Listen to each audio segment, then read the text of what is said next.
Welcome back to another episode of the Work It, Live It, Own It podcast. I am your hostess, SaCola Lehr, your work-life harmony strategist.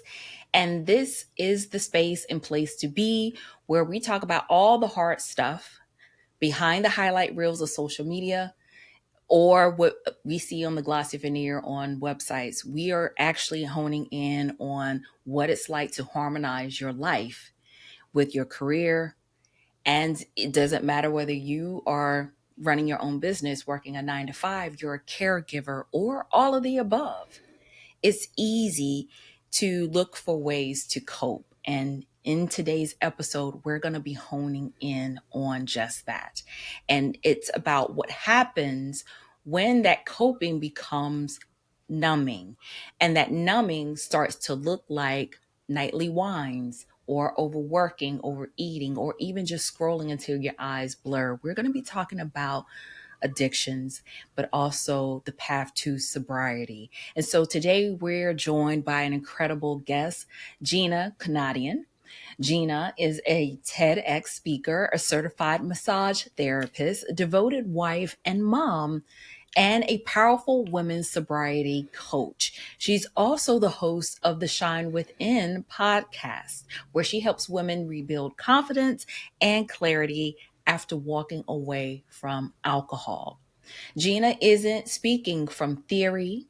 She's been through it. And that's the type of guest I love to have on this show, are the women who have walked the walk.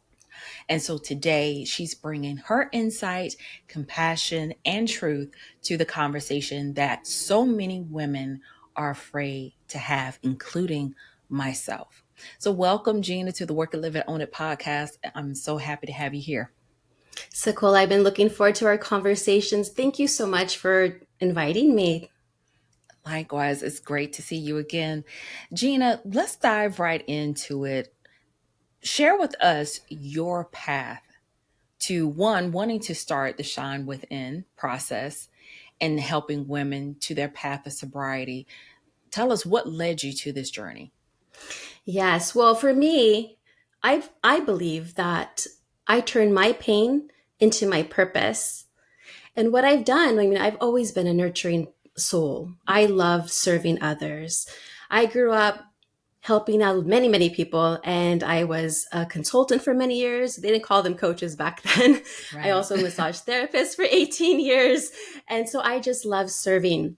It wasn't until I actually became sober that my mind, my mental capacity expanded. And I was really doing some soul searching, finding a deeper why. Why am I here on earth? What is my existence? What is my passion? And I already knew that I loved helping people.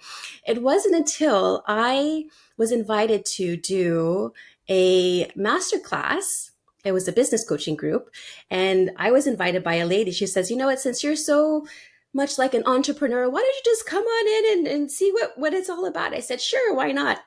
Well, I am so grateful I did, because I was able to actually share my testimony. It was like a 2-minute assignment that they said, I want you to share your story. So I did. It was on their like 5K Facebook group of women entrepreneurs. So I was vulnerable in my authentic self.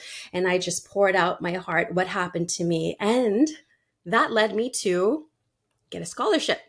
So I had a year scholarship in this business coaching group that helped me figure out what I need to do for my own business. And so I got on a call with the lady, and she was saying, Gina, what are your passions? I said, well, I love serving people. I love coaching. I've done this, I've done that. And she said, well, what did you do in college? I said, well, I'm a college dropout. And she said, well, why? I said, well, because I was partying so much. I was drinking, I was numbing, I was escaping. I didn't want to feel, or sometimes I wanted to feel, so I drank. And so I didn't do much. So, well, how many years sober are you now? I said, well, back then it was about 5. And then I said, yeah, I'm about 5 years sober. So, well, have you ever thought about helping other women navigate through their own journey of recovery or sobriety? I'm like, well, a light bulb moment. Why didn't I think of that? So I really needed her in my life to guide me, to show me that direction. Like, hey, why don't you help and serve others who have gone or who are going through this journey as well. So that's what I did. And what came with that business coaching is I met so many incredible women, and they actually helped me with my podcast. And what I wanted to do is create this podcast for women who are not just suffering from addiction, but who want a transformation in their life. So I bring on beautiful guests that are experts in mindset, health, and spirituality. And I also bring on other people, other women who want to share their story of transformation. And like I said, it's not necessarily addiction, but it could be whether they've gone through some sort of traumatic time in their life, sexual trauma, they've gone through, they've been 100 pounds heavier than what they are now. So their weight loss journey, so many different stories. So I'm really there just to make an impact and spread the message out there to the world, because we all have stories that we should share. And I really feel like once we become vulnerable, we can relate to others, and then they can say, hey, if she can do it, I can do it as well. So that was the birth of the Shine Within podcast in 2023. And I just love what I'm doing now. And it's such a blessing. And I'm so grateful. And I'm just very happy in my life now. SaCola, I truly am. Yes, you and I talked about all the wonderful journeys and some of the heartbreaks along the way, the heartaches that you've experienced along the way. And I appreciate the fact that, one, you sought out a community, and being in the consulting strategist, now coaching world and arena, you are in a room, whether it's in person or virtually, with women who are there to support one another. And that is key.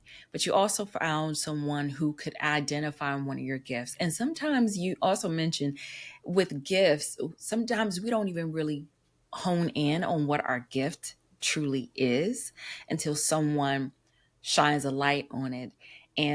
But you didn't just take that gift and tuck it away or hide it under your bed or in the corners of your mind. You actually honed in on that gift, and you're doing something that you're very passionate about because it came from your own pain, your own past experiences.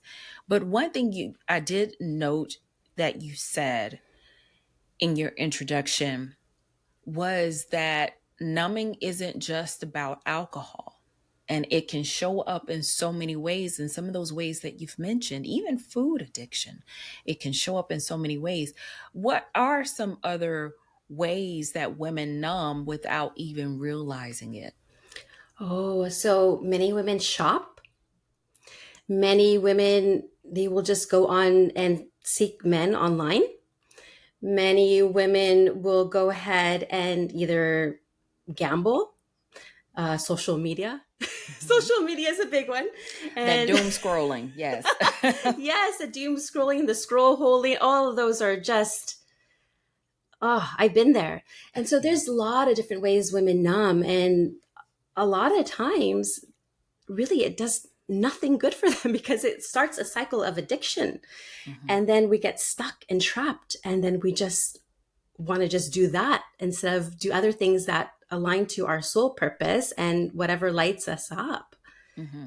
So it can look like many things in many ways. Yes. The online shopping, whether it's for men or a partner or just clothes, overcommitting to Mm. things, signing ourselves up for things when we know we're on the verge of burnout and we're tired, but we hate to say no because someone really needed us. And that can lead to another issue like overhelping. I know so many women that have said, well, I like to feel needed. And so they will overextend themselves just by overhelping, which can also lead to overworking themselves. And this is all to feel like they're doing something. I like to call it the busy nothings, but it's all because I got to feel like I'm doing something. But I don't think many of us really understand and realize that underneath all of that is attempts to avoid discomfort, grief, or unresolved emotions.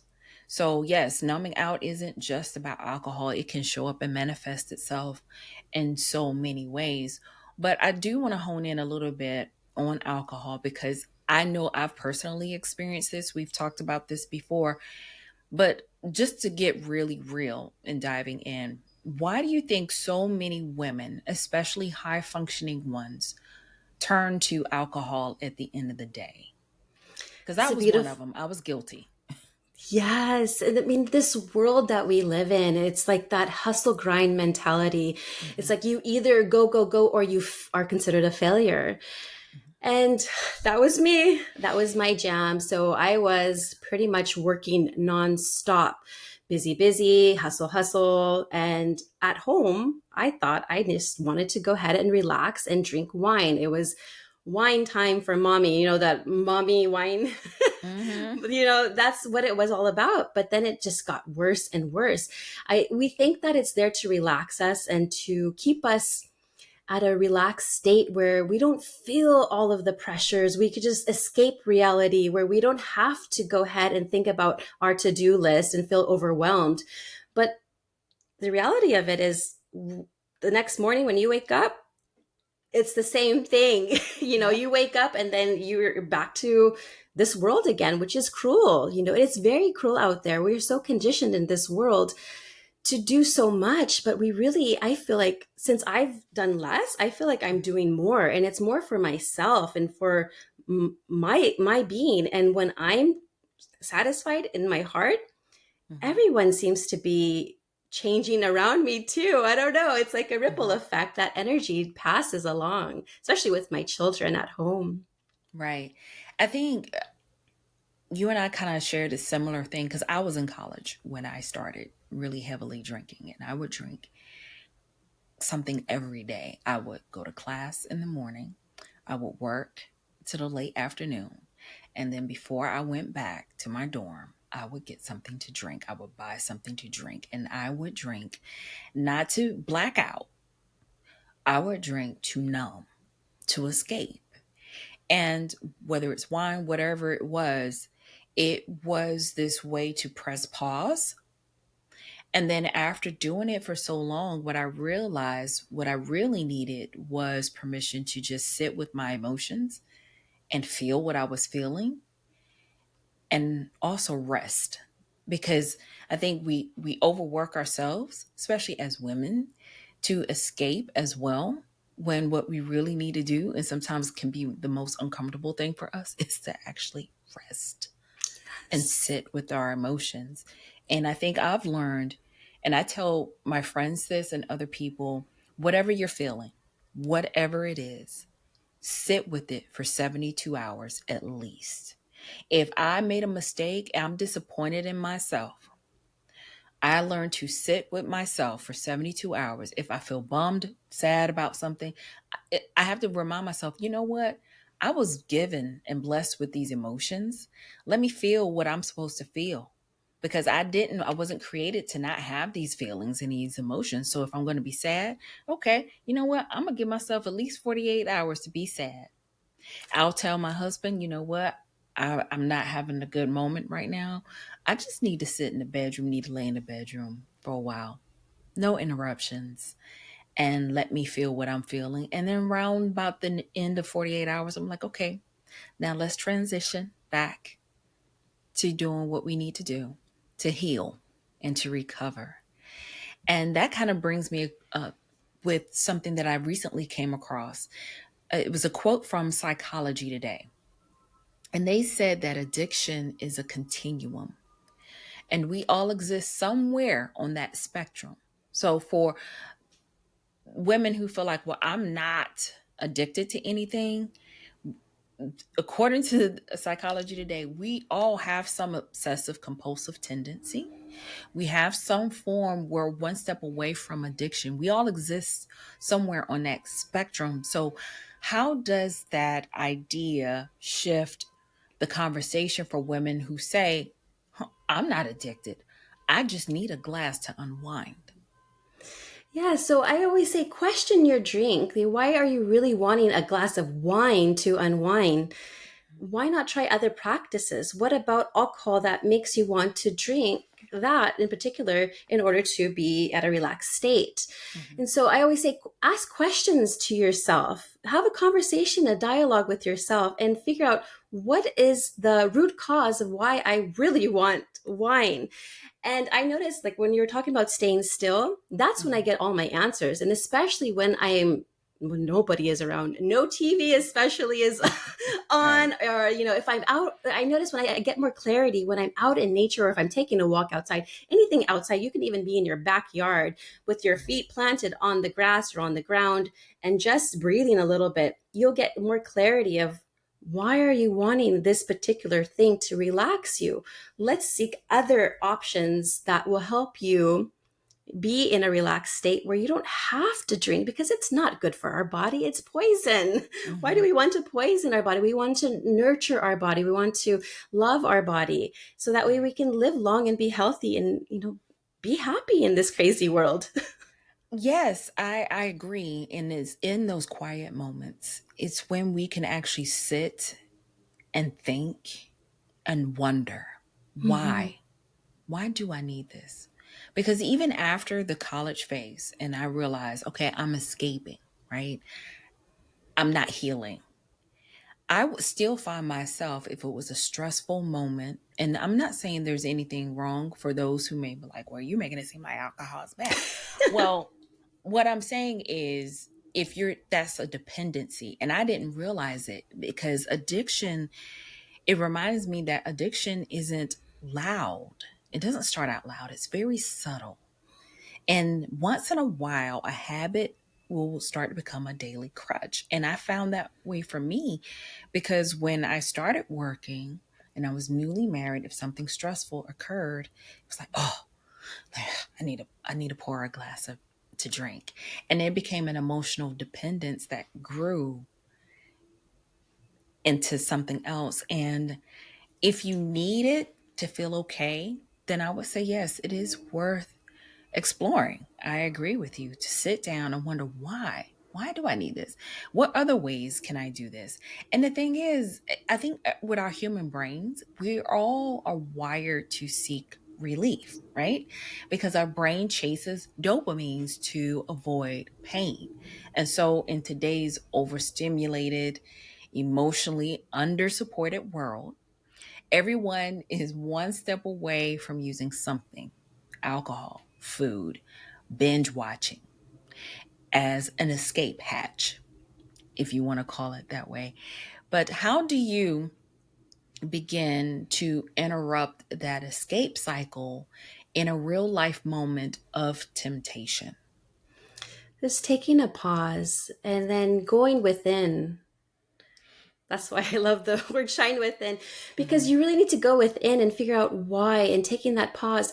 And you can either journal, you Mm-hmm. can write it out. Some people enjoy writing, some enjoy, like I said, going out in nature. Some people can even just talk to a friend or a trusted family member about how they're feeling, because often people feel alone and they don't understand. But I believe even in communities, I love communities, by the way, Mm-hmm. you can get answers and support. But really, all the answers are already inside you. You just need to be still and go within. For me, it was a matter of a surrendering moment.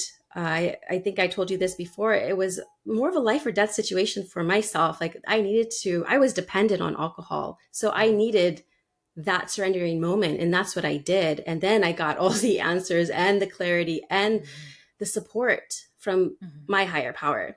And that's what sometimes you just need, is just to go ahead and start doing things that maybe excite you, and do it as to the best of your ability, with integrity, without any attachments to outcome.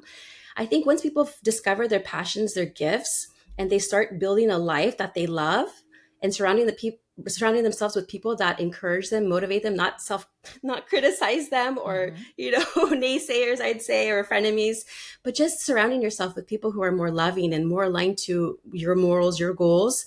You'll Mm-hmm. see magic happen, and things will just change immediately for you. It's just a matter of maybe start doing things that even make you a little bit more uncomfortable. Like, if you asked me about maybe 5 years ago if I was going to do a podcast, I'd be like, oh, heck no, I am not going to do a podcast. That is not for me. I am nervous. I don't even know what to do. But look, Mm-hmm. I took that step, and of course I had a lot of mistakes and mess ups. I still do to this day because I'm a human being. But that's okay because I learn more about myself and then I grow with it as well. Mm-hmm. So it's okay to be a little bit uncomfortable. Just start doing things that excite you though, and then see what you're capable of doing because you are capable of doing everything. It's limitless, really. I'm glad you brought that up because I was actually I wasn't doom scrolling because I'm rarely on social media now, but I did come across a reel where it mentioned a man was saying how we don't really tune into our gifts. We could know our gift, but some people don't even know how to identify the gift, and I think it comes from wonderment. We don't take the time to rest enough, to be quiet and still enough to identify what can really truly bring us joy.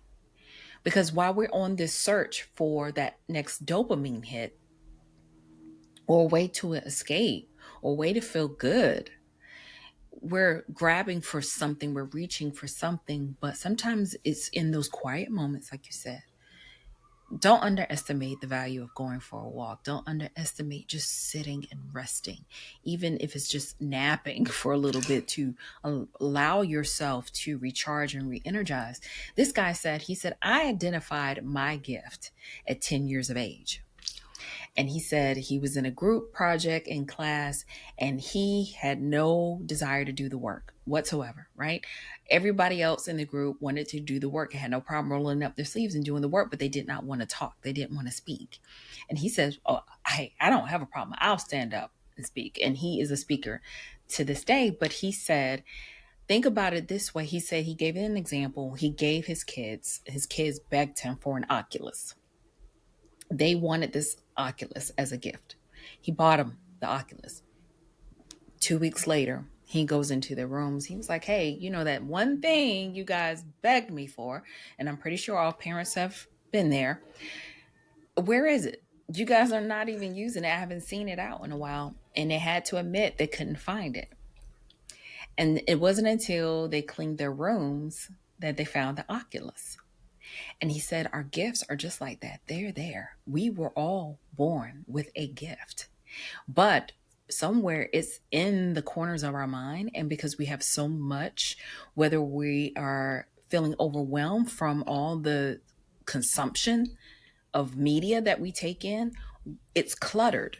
And it's not until we start clearing out some things, resetting, recharging, and resting, that we can actually hone in and find out what it is that we really truly need for a deeper emotional connection or for comfort. And so, thank you for sharing that because that is one of those pivotal moments. And if you want to share with us briefly about your moment where you realized you had to surrender, we'd love to hear that because that may inspire some of our listeners today. So, Gina, would you mind sharing that moment with us? Yeah, so I was in the severe category of alcoholism where I needed to drink a fifth of vodka in order for me to function. This includes driving, this includes going to work, this includes being a mom, wife, everything. I needed to function. And I didn't want to admit that I was an alcoholic and I had tried everything to help myself. And 2014 was finally the time that I was like, okay, I need to do something. And I did. I did go to rehab, but I relapsed many times after that.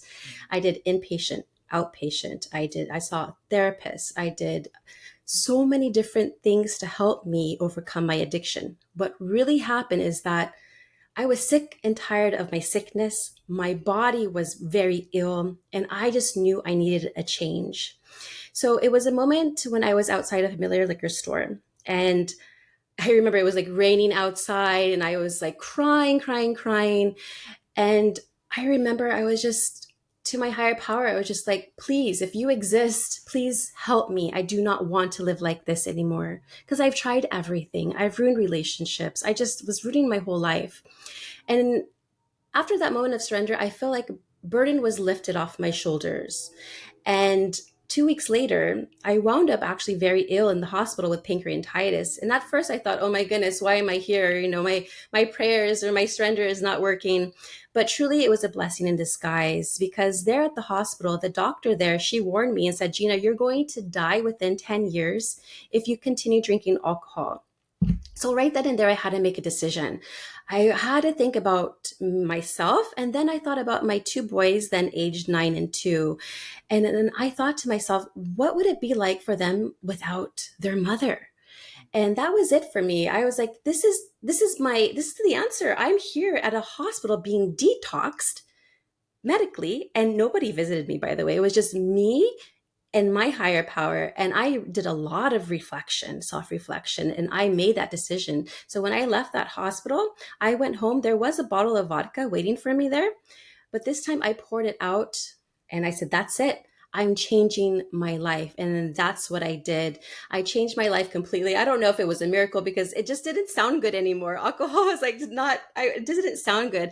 I got into different communities. I got myself a mindset coach. I was exercising because I wanted to connect back to my body. I was doing all the things for myself. And I really started then to love myself more, because I never loved myself ever, because I hated myself. And once I started taking time and did the work, I mean, the work really does work. I then started doing a lot of soul searching. And then I've been so much aligned in a state of flow. It literally was from fear to flow. And now my life, of course, I still have down moments. Don't get me wrong. Trust me, because I'm still, like I said, a human being here on earth, still trying to figure it out. But my life has so much more joy than it did before. And I am so grateful for everything that has happened to me in my past, because I wouldn't be here talking to you and sharing with your beautiful audience today what I've gone through and what I know now, and what I can share to help others who are going through a similar struggle. And thank you. Thank you for sharing that, because some people may feel like, hey, I have tried AA. I've tried rehabs and things like that nature. And we've seen it in the news where people have gone that route. But a lot of times, for some, what happens, it could be a near death experience. It could be that reality check. It could be, hey, having better community or people around you to support you, the ones that really see the good in you, see the gifts in you. And so, whatever that is, I want you, Gina, to share with us one thing to our audience, to the people who are listening, what they can do tonight. If you had to share one thing that they could do tonight, instead of pouring that drink or doom scrolling or binge watching or grabbing for that bag of whatever it is, especially if they're feeling overwhelmed and emotionally raw, what is that one thing you could suggest that they do tonight? Yes, take time for yourself and do something kind for yourself in a loving, self compassion way. And whatever that can look like to you, like I mentioned before, you can write, you can take a walk, you can even get massages if you want, a lot of self care. But, be careful how you're talking to yourself during those moments, because are your thoughts nurturing during those times, or are they critical? Be kind to yourself. I always would say, write yourself a love letter. Give yourself love. I mean, that's what we need, because if we can't love ourselves, it's really hard to love anybody else, really. And that's what I was going through. And so just take time and pause and be still with yourself. And then the answers will come. Just go ahead and ask for help, because a lot of people think that asking for help is a sign of weakness. It's not. It's truly a sign of strength, and it's a superpower. I ask for help all the time, Yes. especially in my quiet moments. So just take some time for yourself and do something that you like to do, like cooking even.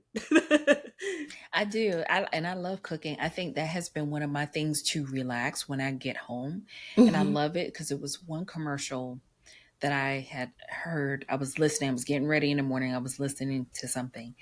And they said cooking is one of those things that you can do that awakens all five of your senses. If you were blessed, if you still have the ability to use all five of your senses or whatever senses you have left, your sight, your sound, your gift for hearing, all those senses are awakening and alive at that moment. And I was like, wow, I never thought of it that way. So now when I get in the kitchen to cook, I don't go, oh goodness, I have to cook. No, it's I get to cook. I Yes. get to experience these gifts. So, like you said, it could be something so simple and easy because sobriety isn't about replacing numbness or just trying to get rid of it. It's about replacing the numbness with nurturing. So, and a lot of us, we don't even take the time to really breathe. I've caught myself so many times like I'm doing shallow breathing. I'm not even really taking a breath. So it could be breathing, lighting a candle, even if it's just journaling one sentence, or call a friend that you haven't spoken to in a while, that one that makes you laugh out loud till you snort, whatever it is, you Yes. know, do this. Take some of these recommendations, guys. And listen, that quote that I read from Psychology Today, that addiction is a continuum and we all exist somewhere on that spectrum. I want us to let that sink in. Even if you've never blacked out, even if you're holding down your job and your family, and if you feel yourself slipping away every time you reach for that glass, you reach for that remote control, your phone, the computer, food, whatever it is, just remember there's another way to come home to yourself. And so I want to thank you, Gina, for coming on to the podcast and having this courageous conversation and sharing your story with us today. And guys, listen, here's what I hope you'll take away. You're not weak for wanting relief. You're not weak for asking for help. What Gina has said throughout this conversation is that you're human. But the habit you form to survive is not the one that will help you thrive. And so, if this episode nudged a little something inside of you, don't ignore it, honor it, make room for it.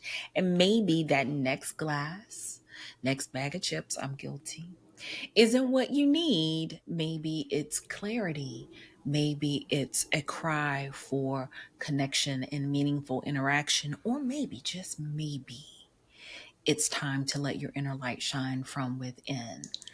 Guys, I encourage you to head on over to Gina Kunadian.com to learn more about Gina's coaching, her podcast, and the transformation shine process. And as always, remember here at Work It, Live It, Own It, we don't just survive, we grow, we progress, even when it's messy. So, Gina, before we wrap up, I want to ask you a rapid fire question. What is one thing, because I know you're a massage therapist, what is one thing you want to do today as for this conversation? You got on here with me, took some time out of your schedule today to talk to me. What is one thing you're going to do today to treat yourself? I am going to do some breath work. You reminded me of breath work. And yes, I love doing what's called hypno breath work. And it is a guided meditation for me as well. And I don't know, I'm off in space. Mhm. Yeah, so breathing, I'm going to breathe today. You're going to breathe today. Take some deep, meaningful breaths. I love it. And guys, listen, even when you think it's still hard, remember, even when you feel like you have to put that glass down, remember, you're picking yourself up. You're not letting yourself down. You're picking yourself up by choosing you over things and substances. So remember to take care of yourself, lead with love, and own every part of your journey, no matter how messy it can be. We're all human. And so, guys, I'll see you in 2 weeks on the next episode of the Work It, Live It, Own It podcast. And thank you again, Gina. It has been a wonderful treat and pleasure today. You guys Thank you, take care. SaCola.